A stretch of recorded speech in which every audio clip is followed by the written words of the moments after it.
Hey there guys, Mike here, and so I'm taking you on a little journey today. Today's episode is called Coaching in the Car. Literally, I'm driving in the car here, my wife's beside me, and we're running some errands, or been running some errands today, and just totally ran out of time to get in front of the camera and the lights, and so, but I had a message I wanted to share with you, so this was the best option. So here we are. Okay, so here's what I wanted to share with you guys today, and forgive me if it's a little bit shaky.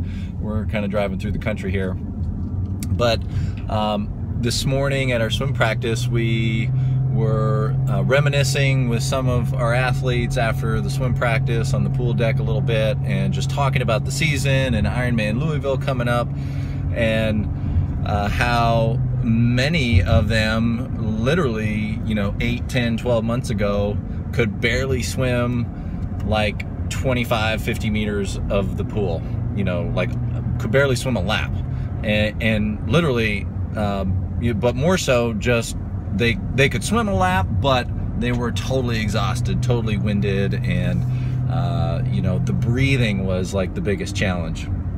So I wanted to leave you guys with a tip, something I've learned this past summer, a little exercise, a drill, if you want to call it that, to help you with your breathing, whether you're a new or beginner or adult onset swimmer, or maybe a veteran swimmer, triathlon swimmer. This is an exercise you can do anytime, regardless of your background. But I think for the beginners out there, this will help tremendously, especially if you struggle with breathing as you're starting to develop your swim technique and just figure your swimming out. So the drill is called sink downs, and what you want to do is get in chest deep or deeper water, and all you're doing is very, very simple, is take a deep breath in, and you're gonna just crouch down until you float. So taking your feet off the bottom of the pool until you float. And you're probably gonna float like almost completely submerged. Your head will be right underneath, but you will still float. And what you start doing is just start bubbling out slowly, just like releasing that air, deflating this balloon, if you will, kind of, or like giving like a long sigh, just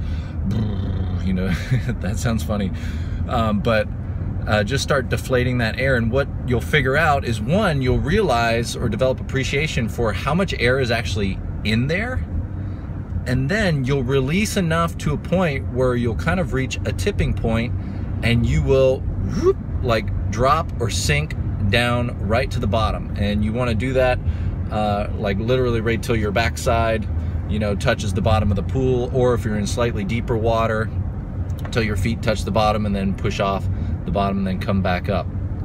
So what this will help you do is realize how much air is actually in there, and in many cases, what I have found is most people hold that air in there and never release it, and that's why you end up feeling like you're winded, is you're actually never blowing that air out. So it's a very simple, a very easy way to just learn how to exhale that air out of your lungs. And so, as this reminds me of lots of steps beyond this, to where you can incorporate this breathing into your actual swimming. So start with that. That's your tip for today. And so thanks for joining me in my car today. And congratulations to so many of you who are doing Ironman Louisville here in the next couple weeks, to so many of you who were bold enough to start to learn how to swim as adults. And so I hope that little tip helps you, and we'll see you guys next time. See you. Bye.